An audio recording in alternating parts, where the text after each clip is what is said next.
Hello, and Luke here, and welcome to my Blu-ray and DVD update for January of 2012. Definitely not as much as last month, thank God. So yeah, I'm going to try and do this pretty quickly as well. I don't want to make it last too long. I don't want to split it into two parts, definitely not. So, just get straight on with it. I'll just go with the single Blu-rays first, or like just the case, the standard Blu-rays, I guess. Get Smart. This is a spy comedy. I believe it's based on an old kind of spy TV show. I think Mel Brooks is involved with it. Not too sure. Stars Steve Carell as this kind of like inept spy. Really, really funny film. Really enjoyed this one when it came out in the cinema. And yeah, it's just like a really fun comedy spy film. The Rock's really good in this too. I'm not a big fan of his in films really, considering I'm a huge wrestling fan, but he's pretty good in that one. Another one I got, which I haven't actually watched yet, but I will do. That's the thing, I was trying to do like how Robbie Webster does it, where he only shows you the Blu-rays that he's actually watched. But I just wanted to get out of the way. It is Leon, and this also includes the director's cut, which I haven't seen, so I'll be looking forward to watching that. I believe it's yeah, about another 20 minutes added onto it, so that's really cool. Leon is about a hitman who comes across this young girl, played by Natalie Portman, and her family get killed, and he kind of takes her on, and trying to figure out where yeah, sorry. Yeah, it is Natalie Portman. Gary Oldman is in it as well as this bad guy. Won't go into the plot too much, but it's a really, really good film. And it's one of those films where like it's very violent. Well, I don't know. I wouldn't say it was very violent, but there's violent issues and themes in it, with Leon being a hitman. But at the same time, the whole film's kind of about his relationship with the little girl, which is kind of very sweet kind of storyline, really, set in the backdrop of a really violent film. What's the matter? You look like you've seen a ghost. Is it Leon? Yeah. When did you watch that? I haven't watched it yet. Oh, you're making a video about the new DVDs? Yeah, just the ones I got this month. Okay, fair enough. Another one that we've yet to watch, number 23. I think it's on a 2 for 15 deal. I really enjoyed this film when I watched it about a year ago. Looking forward to watching it again. And I've heard people say that they prefer Jim Carrey in comedy roles and that he sucks in serious roles, but I think he's really good. And this film's a really interesting kind of take on the number 23 phenomenon, which is, a load of crap basically, but it's interesting. And this film had a really good kind of viral campaign when it was released. I remember it was heavily kind of on TV and on the internet, the number 23. That's really cool. Another one is Public Enemies, starring Johnny Depp and Christian Bale. I like this film. I thought it was a really good film, but it really put me off how it was not filmed on film. It was filmed on video for some strange reason. I believe it was Michael Mann made it, and it was just shot on obviously high definition, but I don't know why he shot it on video. I don't know, maybe he was going for a different look, or I'm not sure what the reason was, but it really kind of threw me off at times because I don't know, I like films to be shot on film, but I thought it was a really, really great film. I did enjoy it a lot. And of course I didn't mention it, it's basically about this bank robber played by Johnny Depp, and he's kind of public enemy number one, and yeah, he's being hunted by Christian Bale basically, who's the FBI agent. Very good film. Next one, which I think I got with Get Smart. This and Get Smart, 2 for £5, which is ridiculously good. Austin Powers, that's why he shagged me. I remember when this came out, the trailer for it said, if you're going to see one movie this summer, make it Star Wars. But if you're going to see 2, go see Austin Powers, which I thought was really funny. In fact, it might have that on here. There's a lot of special features on this one. Yeah, the sequel to the first film, not as funny or good as the first film, but I still really enjoy it. It's just, this classic Mike Myers, not as good as Wayne's World, but certainly not on par, but just creeping up behind Wayne's World in terms of Mike Myers' goodness. I really enjoy it, and again, it's just stupid spy plot where Austin Powers loses his mojo and then go back in time and all this sort of stuff. Next is Blazing Saddles, classic Mel Brooks film. Really, really love this film. It is so strange at times. I think the last 20 minutes of this film are probably like 20 minutes of just the weirdest stuff ever put to film. Probably not, there's probably a lot of weirder stuff out there, but it certainly ranks up there. The ending is mental. And it's basically about, not that you really need to know much for a plot in a spoof like this, but it's a western, and the government want to, they want this town cleared so they can mine it for oil and stuff. So to clear it, they come up with the ingenious idea of appointing a black man as the mayor to kind of drive them out of the town. And they do. There is a bit of an uproar when the black mayor is introduced, but he kind of sticks around and wins them over. And he also meets Gene Wilder, who plays the Waco kid, fastest fingers in the West. And Gene Wilder's actually quite underused in this film. He should have been in it a bit more. Really funny, and surprisingly, it actually looks really good on Blu-ray. I do like old films on Blu-ray. Then the Blu-rays with slipcovers I got. First one is Troll Hunter, which is the first Blu-ray I bought this month, or this year even. And I've already made a video about this, and I've already done a Epic Film Challenge review of this. In fact, I think with this video I might just put links to every film I mention, if I've done a review of it, or if we've done a review of it. And you can just click on it and see more in-depth thoughts on it, I guess. You can do that with this Troll Hunter. I'll leave a link to both the video I made for this and the review. But so yeah, Troll Hunter is an awesome film. Very, very happy to get it on Blu-ray. I saw it in Norway last year. I was like, oh my god, I gotta get it, but I couldn't because it didn't have any English subtitles on it. Next one is Fantastic Mr. Fox. It's the last film Wes Anderson made before his new one that's coming out this year. This is the one Wes Anderson film that cat's going mental. This is the one Wes Anderson film I haven't seen, or I hadn't seen. I've seen it now, obviously. Loved it, really, really loved it. In fact, Connie, my fiance, she said, what's the point in having a stop motion film on Blu-ray? But it really is awesome. You can just see every little detail on the foxes, every hair. It's really cool. And I really have an appreciation for stop motion animation, and a lot of effort went into this film and it paid off. Really, really enjoyed it. It's a different take on the classic book by Roald Dahl, Fantastic Mr. Fox. Not that I've actually read that book. I was a big fan of Roald Dahl when I was a kid. Read all the books apart from this one, actually, Fantastic Mr. Fox. But I've read up on it, and it is quite different. But at the same time, it keeps the true spirit of it, I think. And I've always felt like some of Wes Anderson's films kind of feel a bit like a Roald Dahl story in some kind of ways.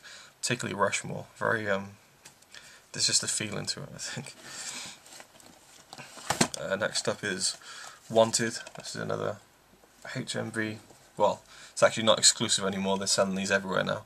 I think HMV had a deal where they kind of had the exclusive rights to this series for about 6 months or something. You can get them anywhere now, and the Real Heroes series. Shown these plenty of times, but yeah, Wanted. Just picked this up because it goes with the series. I hadn't seen it before. I actually quite enjoyed it. It was a really cool film, cool looking film. Some great action shots and stuff like that. But the story was so-so, I think. And there's a bit at the end that I was kind of like, oh, that's really... I didn't like that much. But, you know, it's a pretty enjoyable film, and with all the special effects shots and the slow motion stuff on Blu-ray, it did look really cool. So I enjoyed it for that, at least. And then I have 3. What's she doing? Sorry, my cat and I'm making some weird noises and doing some weird things. 3 Sony Collector's Editions. This one is number 9 in the series, The Guns of Navarone. It's a classic war film. Set in, I think it's World War II, and yeah, it is. Yeah, it's World War II, and it's basically these the Guns of Navarone that these 3 guys need to kind of take down. Got Gregory Peck, Oscar winner, David Niven, and this is a great film. I really like it, and it's great to see classics like this on Blu-ray. And what is she doing? Yeah, classic war film. I love seeing old films on Blu-ray. It's just really cool. Not my favourite war film, but I really did enjoy that one. Next is Midnight Express. This is a true story of a guy called Billy Hayes in the 70s. He was visiting Turkey. He's American, visiting Turkey, and he tried to smuggle some hashish from the country, which was not like enough to kind of really set him down. What's the word? Like it wasn't like a hugely massive amount that he was obviously going to sell on and start some kind of trade with it. He just wanted to sell some to his friends. But they imprisoned him in Turkey, and they actually sentenced him to a huge sentence, which wasn't really appropriate to the crime. And they just kind of do it to kind of to make an impression, basically, and just to show people that they were taking it seriously. So he was kind of like the guy who took the fall for that. It's a true story, and it's the whole film is basically him in the Turkish jail and how he deals with it and so on, and his relationships with the other inmates and the guards. There's this guard in this film who's one of the biggest heels in film I've ever seen. I hated his guts so much watching this film. He played his role so well, almost too well, you know. I almost feel like he's a massive dickhead in real life, the way he played the guard in this film. John Hurt is also in this film, and he's just amazing. I love John Hurt. He's one of my favourite actors, and he plays another inmate, and he's just brilliant in it. Brad Davis, who isn't known for much else, but he plays the lead, Billy Hayes, and he's... At the beginning I was a bit iffy about him, but towards the end I thought he was fantastic. Very hard film to watch, actually, quite harrowing and daunting at times. But yeah, it is a brilliantly made film, and it's not exactly how everything happened. You know, it's based on the true story, but it's not a complete kind of I mean, all adaptations are, but you know, there's a slight departure, but you know, it's basically the same story. And the last one I got is Easy Rider, which is number 5 in the series. I think Midnight Express was 6 in the series. Yeah, Easy Rider. This film's very much a product of the 60s. It is, yeah, it doesn't hold up very well in terms of editing and stuff like that. And half of this film really is just a one big music video of Peter Fonda and Dennis Hopper riding around America on motorbikes, set to kind of a 60s soundtrack, which is cool, you know, especially on Blu-ray. It looks really cool. And there's some cool stuff in this film. I liked a lot of it. And there's this really trippy sequence at the end where they take acid, and it's just mental. And the ending's really shocking as well. We get a young Jack Nicholson turning up halfway through this film as well. That was really interesting. But I found this film to be very realistic in terms of dialogue and stuff, especially the fact these two bikers are very stoned much of the time. You know, I've been around stoned people in my time, and it's very accurate. Actually, I think they were actually stoned when they made this. I believe I read that this film is controversial for its use of real drugs, so there you go. But basically it's just about these two bikers who are travelling across America to get to Mardi Gras. There's not really much of a story in it, bar that really, and it's just kind of their experiences riding around America. And it also has a kind of a bit of a political / social kind of undertone to it as well, of people kind of judging them because of the way they look as bikers, even though that they're not out to hurt anyone or cause any problems, which I think is a good theme to bring up in a film. But it's not exactly delivered that well when the film is Easy Rider, and it's you know, as I said, very much a product of the 60s. And I think it's an important film, actually, just to kind of show you a slice of time. You know, I think from what I understand, it does represent that time in America, the late 60s, very well. The last Blu-ray is a steelbook, and it is Drive. I picked this up a few days ago, and it was a blind buy. I had not seen this film, didn't get to catch it when it came out. I absolutely loved it, and this steelbook is awesome. It's got a little slip cover thingy that I haven't taken off yet. Always keep them for some reason, but I love that. There's no ratings logos on them, just the title. Really cool image, and on the back again, just really clean, really cool. If anyone wants to see this up close, I'll do another video of it with proper lighting and stuff. Just leave a comment. No inner artwork though, but I love the cover. There's actually a slip cover released in America, I think, and the slip is it comes out, and it's actually the jacket that he wears with the scorpion on it, and it's like it looks really cool. But yeah, Driver's about a character who is a Hollywood stunt driver, and he kind of moonlights as a getaway driver, and he gives the people 5 minutes, and then that's it. So he's like a very, very good driver. Bryan Cranston's in this, and he's awesome. I love him. I didn't know he was in this film, so that was a real surprise, and I thought he was really good in the film. Ron Perlman as well, awesome. He was great in this film, and it's basically about the character, the driver. We never get to hear his actual name. He kind of gets involved with a girl who lives in the same apartment block as him, and her husband is in jail, and he comes out of jail, and he gets into problems, and the driver becomes attached to the girl, and he wants to help her husband even though he's in love with her. And he basically gets in too deep with kind of like a crime scene, basically in LA, and something goes on. I won't spoil anything, but it's an amazing film. I haven't done a review of it yet, but I will be doing soon. There was just this feeling as I was watching it, like in my chest, just kind of like what's the word? Like kept holding your breath a little, like what's going to happen next, and that lasted for like the whole half hour of the end of the film. Just amazing. So that's all the Blu-rays, and there's a few DVDs. Leon and Troll Hunter I got from Play.com using a voucher I got for Christmas from my dad, and so they came up to about £19, and the voucher is for £20. So I searched for a DVD that I could get for £1, like maybe a cool, good film. Couldn't find one. After about half an hour, I just decided to try and look for a really bad film, so I tried to find the worst film I could find, and I came up with this. Hard Cash. What sold me was that Christian Slater and Val Kilmer in it, and as it says Hard Cash, and the S is a $sign, I just thought, this looks like one of the worst films ever made, and yeah, this is awful.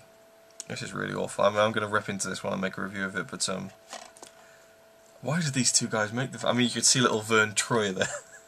He's also in it. Daryl Hannah's in it. I mean, I guess Christian Slater, I could kind of buy him being in an awful film like this, but Val Kilmer, I mean, he's in some pretty good films. This is just like a typical kind of like, where's the money? Pointing a gun at each other kind of film. It's just so bad. I won't go into any more than that. But I'm sure one day I'll take it over to my friend's house and we'll have a really fun night watching it. This is a double pack. Get Shorty and Be Cool. Get Shorty is a film I had on VHS when I was a kid, and I absolutely loved it. One of my favourite films growing up. You got John Travolta as Chili Palmer.